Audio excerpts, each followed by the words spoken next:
자기 집에서 아내와 딸을 흉기로 찔러 살해한 60대 남성이 경찰에 붙잡혔습니다. 우울증을 앓은 적 있던 이 남성은 아내가 외도하는 장면을 환각으로 보고 범행했다고 진술했습니다. 경남교육청이 처음으로 도민을 상대로 교육정책 제안을 받았습니다. 각계의 목소리가 전해진 정책 제안 현장을 다녀왔습니다. 경남도의회를 비롯한 지방의원들의 해외 연수 규칙 개정이 완료됐습니다. 하지만 실효성엔 의문이 제기되고 있습니다. 지역사회 문제를 시민들이 발굴하고 지자체와 공기업 등이 함께 해결하는 지역혁신포럼이 올해 경남에도 출범합니다. 성공 조건과 과제는 무엇인지 짚어봤습니다. 계속해서 경남 소식 진주에서 전해드립니다. 자기 집에서 아내와 딸을 흉기로 찔러 살해한 60대 남성이 경찰에 붙잡혔습니다. 우울증을 앓은 적이 있는 이 남성은 아내가 외도하는 장면을 환각으로 보고 범행했다면서 아내가 돈 많은 남자와 재가 할까 봐 두려웠다고 진술했습니다. 서창호 기자입니다. 경남 창원의 한 빌라 앞, 경찰이 한 남성을 연행해 갑니다. 잠시 뒤 도착한 또 다른 경찰들이 현장을 살피기 위해 안으로 들어갑니다.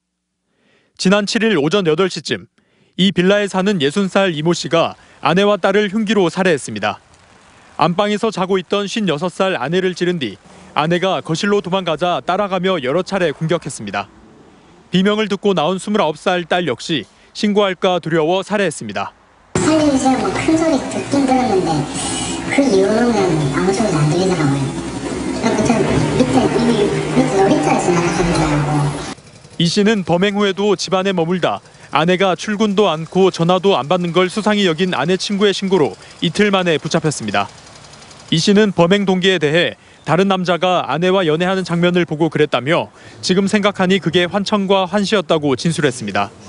또 자신은 2달 전 퇴직해 별다른 벌이가 없는 상태에서 아내가 노후 준비가 잘 된 돈 많은 남자에게 시집 갈까 두려웠다고 말했습니다. 배우자와 딸을 살해했다는 것 자체도 좀 충격적인 데다가 범행 수법 자체도 좀 잔인했기 때문에 피의자가 과연 정상적인 상태에서 범행을 했는지 좀 의심하고 지금 그 부분에 대해서 수사를 진행하고 있습니다. 경찰은 이 씨가 8년 전 우울증 치료를 받은 적이 있다며 범행 보름 전엔 불면증과 식욕부진이 심해져 정신병원에서 약을 처방받았다고 밝혔습니다. 이 씨는 범행 직후 화장실에 있으라는 환청을 듣고 화장실에 숨어 있었던 것으로 경찰은 파악했습니다. 경찰은 김 씨에 대해 구속영장을 신청하는 한편 정신병력 여부 등 정확한 범행 동기를 조사하기로 했습니다. MBC 뉴스 서창호입니다. 경남교육청이 처음으로 도민을 상대로 교육정책 제안을 받았습니다. 각계의 목소리가 전해진 정책 제안 현장을 박종훈 기자가 다녀왔습니다. 창원의 한 초등학교 등교 시간, 부모의 차량으로 통학하는 경우가 늘면서 학교 앞 어린이 보호구역엔 늘 차들로 붐빕니다. 무질서하고 위험한 등굣길, 아이들의 안전을 어떻게 담보할 수 있을까? 어린이 보호구역 내에 주차가 금지되어 있지만 지켜지지 않는 현실에 차라리 정차금지 조례 제정을 통해 주차를 근절하는 것이 현실적인 방법이 될 수 있을 것이다. 학교 인근 지역 어딘가를 통해서 차량을 정차하고 이렇게 등교할 수 있는 방안이라든지 이런 쪽으로도. 청소년들의 폭력 수위가 높고 잔인해지고 있는 현실 속에서 학교 폭력에 대한 처벌만이 능사일까? 피해자가 본 피해와 그로 인해 상처받은 공동체를 위한 조치는 없을까? 피해자가 온전하게 회복되는 과정을 거치는 것만이 가해자, 피해자, 공동체 모두가 다 회복되는 거라고 생각하고요. 회복육 생활 교육을 이렇게 1시간 하고 있는데 아시겠지만 1시간 가지고 회복육 생활을 갖다가 이해하는 게 굉장히 어렵다는 그런 취지의 말씀 같습니다. 경남교육청이 처음 시도한 도민 교육정책 제안, 각계각층에서 제출한 다양한 아이디어는 관련 부서의 검토와 보완 작업을 거쳐 경남 교육정책으로 실행될 예정입니다. 도민들이 현장에서 보고 듣고 느꼈던 그런 경험들을 언제든지 제안할 수 있어야 되고. 경남교육청은 이번 도민정책 제안과 함께 공론화 추진단을 구성해 정책을 수기하고 또 교육정책 배심원제를 도입하는 등 올 하반기 다양한 실험을 이어갑니다. 박종훈 교육감은 현장에서 미래 교육의 답을 찾겠다고 말했습니다. 열린 포럼 같은 소통의 마당이 일회성, 전시성에 그쳐서는 안 되는 이유가 바로 여기에 있습니다. MBC 뉴스 박종훈입니다. MBC 경남은 지난해 지방의원들의 해외 연수에 대한 문제점을 집중 보도해드렸는데요. 이후 경남도의회가 연수 규칙을 바꾼 데 이어 지난주 창원시 의회를 끝으로 도내시군의회가 규칙 개정을 완료했습니다. 하지만 실효성에 의문이 제기되고 있습니다. 이재경 기자가 짚어봤습니다. 이가 없음으로 가결됐음을 선포합니다. 창원시의회가 지방의원 해외 연수 관련 규칙 조례 개정안을 통과시켰습니다. 개정안의 핵심은 연수 당사자를 사전심사위원회에서 배제하고 결과 보고서 제출 기한을 늘려 사후 검증을 강화하겠다는 겁니다. 특히 심사위원회 구성은 민간위원 비율을 3분의 2 이상으로 하고 심사위원장은 민간위원 가운데 선출하도록 했습니다. 연수계획서 제출 기한도 충분한 심사 시간을 보장하기 위해 출국 30일 전으로 조정했습니다. 또 결과 보고서와 계획서는 의회 홈페이지에 모두 공개하도록 했습니다. 개정안을 통해서 앞으로 시민들이 더 폭넓게 이렇게 보고서를 보고 또 같이 공유할 수 있도록 한다는 그런 취지가. 개정안 대부분이 지난 2월 행정안전부가 내놓은 권고안을 따른 겁니다. 표절 보고서 논란이 있었던 밀양과 사천시의회 등 도내 모든 시군의회도 행안부 권고안을 토대로 공무국외 출장 규칙 개정을 완료했습니다. 표절 논란이 있어서 그래서 공무국외 출장 규칙을 좀 일부를 개정을 했습니다. 신뢰를 받을 수 있도록 공무국외 출장을 또 계획하고 준비하고. 하지만 외유성 연수를 근본적으로 맡기는 역부족이라는 지적이 나옵니다. 심사위원회의 민간위원 수가 전원이 아니라는 점, 연수 결과 보고서에 대한 구체적인 방법과 내용을 규정하지 않았기 때문입니다. 행안부 지침이라는 거는 그 최저 기준선 가이드라고 이제 보시면 되는데 모든 지방의회가 천편일률적으로 똑같이 하고 있다는 겁니다. 지방자치할 필요가 없는 거죠. 외유성 해외 연수 논란에 뒤늦게 규칙 개정에 나선 도의회와 18개 시군의회. 하지만 이번 개정안이 의원들의 외유성 연수를 막기에는 역부족이라는 지적이 있어 실효성 있는 규정 마련이 아쉽다는 목소리도 나오고 있습니다. MBC 뉴스 이재경입니다. 경남도의회 남부 내륙철도 조기 건설을 위한 특별위원회가 활동 기간을 1년 연장합니다. 특위는 남부 내륙철도 조기 건설 목표를 달성하기 위해 활동 기간 연장이 필요하다는 데 공감대가 형성돼 특위 활동 기간을 내년 7월 26일까지 1년 연장하는 안건을 만장일치로 의결했습니다. 경상남도가 내일 경남 테크노파크 과학기술진흥센터에서 거점 공공병원 확충을 위한 연구경역 토론회를 엽니다. 이번 토론회는 각계 전문가들이 참여한 가운데 지역 책임 의료기관 지정 추진 상황 설명과 연구경역 주요 내용, 종합토론과 질의응답 등의 순으로 진행됩니다. 지역사회 문제를 시민들이 발굴하고 지자체와 공기업이 함께 해결하는 지역혁신포럼이 올해 경남에도 출범한다는 소식 전해드렸는데요. 혁신포럼이 성공하려면 무엇이 필요한지 이상훈 기자가 전해드립니다. 지난해 출범한 대구혁신포럼. 대구 시민들이 지역사회 문제를 발굴하고 지자체 등이 함께 해결하기 위해 출범했습니다. 포럼은 지역의제 20건을 정했는데 광주 대구 고속도로에 햇빛 발전소 만들기도 포함됐지만 이 의제는 난관에 빠졌습니다. 고속도로 구간의 부지 제공이 불가능하기 때문입니다. 의제를 정하기 전에 충분한 검토가 필요한 이유입니다. 제대로 된 전문가가 붙어야 법률적인 어떤 제약 조건이라든가 이런 것을 사전에 알 수가 있는 거죠. 법률이 허용 안 하기 때문에 못한다가 아니라 그러면 법률을 어떻게 개정할 것인가 이런 식으로 이렇게 계속해서. 지난해 대구와 강원도에서 처음 시작된 지역혁신포럼은 잘된 것도 있지만 이처럼 아쉬운 점도 있습니다.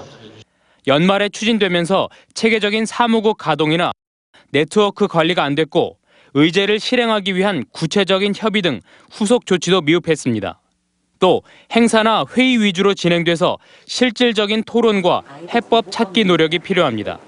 이 과정을 통해서 민간기업도 스스로에게 어떤 보탬이 되고 문제를 제기한 주민조직도 보탬이 되는 윈윈할 수 있는 그런 과제를 저희가 잘 선정하는 것이 필요하겠다.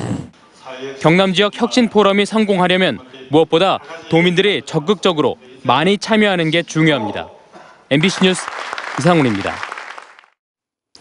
양파와 마늘값 폭락으로 농가들이 어려움을 겪으면서 남들이 심지 않는 틈새 작물이 주목받고 있습니다. 특히 재배가 쉽고 건강에도 좋은 기능성 작물인 땅콩 호박이 새 소득 작물로 눈길을 끌고 있습니다. 신동식 기자입니다. 여름 들판에서 조롱박처럼 생긴 땅콩 호박 수확이 한창입니다.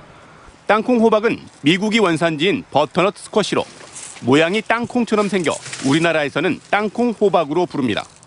4월에 파종해 100일 정도 키우고 수확해 1년에 2차례 이기작도 가능합니다.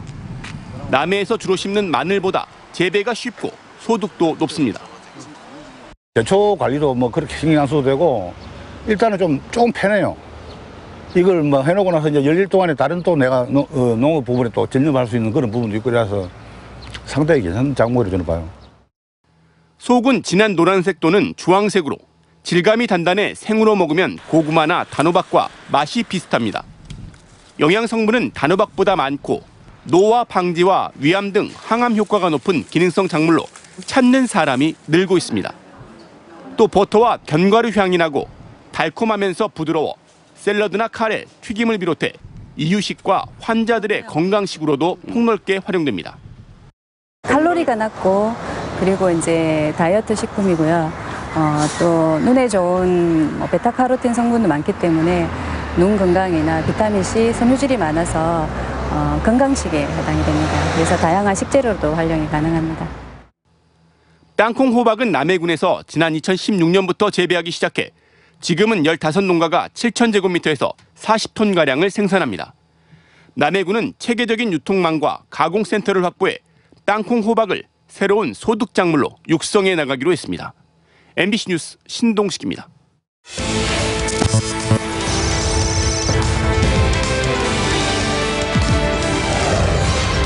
현장을 기록하겠습니다. 다음 소식입니다. 논문 표절 의혹을 받고 있는 장병석 사천문화원장과 사무국장, 감사 2명이 사직했습니다. 장 원장은 2015년 사천문화원이 발간한 신수도 전래 민속 인형놀이 적구놀이와 관련해 본인 명의의 학술 보고서가 이은식 국외서원장의 책을 도용했다는 의혹을 받은 것을 비롯해 2건의 글이 표절 의혹을 받고 있습니다.